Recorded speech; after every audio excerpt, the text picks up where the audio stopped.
And I finally land in Australia. This is day 9 of me posting every day until I find a sponsor for my new comedy special. So আমি অস্ট্রেলিয়ায় যাই 18 ঘন্টার ফ্লাইটে, and ফ্লাইটে আমি ঘুমাইছি, খাইছি, আবার ঘুমাইছি, আবার খাইছি, and then I bump into my roommate Pratik Hasan. So প্রতীক ভাইয়ের সাথে রুম শেয়ার করে আমরা ফ্রুটস খাই,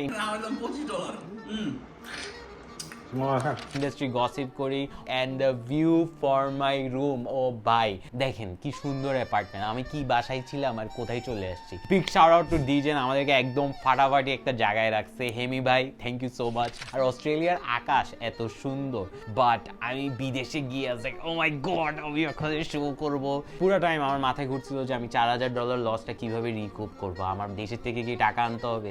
বাট ল্যান্ড করার পর একটা জিনিস রিয়েলাইজ করছি, আমার এমএক্স কার্ড কাজ করে না অস্ট্রেলিয়াতে। আমি এত মূর্খ, আমেরিকান এক্সপ্রেস যে অস্ট্রেলিয়ায় কাজ করবে না এটাই বুঝি নাই। তার মানে আমি কোনো ট্রানজ্যাকশন করতে পারবো না। সো অ্যাকচুয়ালি কীভাবে সার্ভাইভ করি এটা জানতে ফলো, বিকজ কালকে আমি এটা বলবো।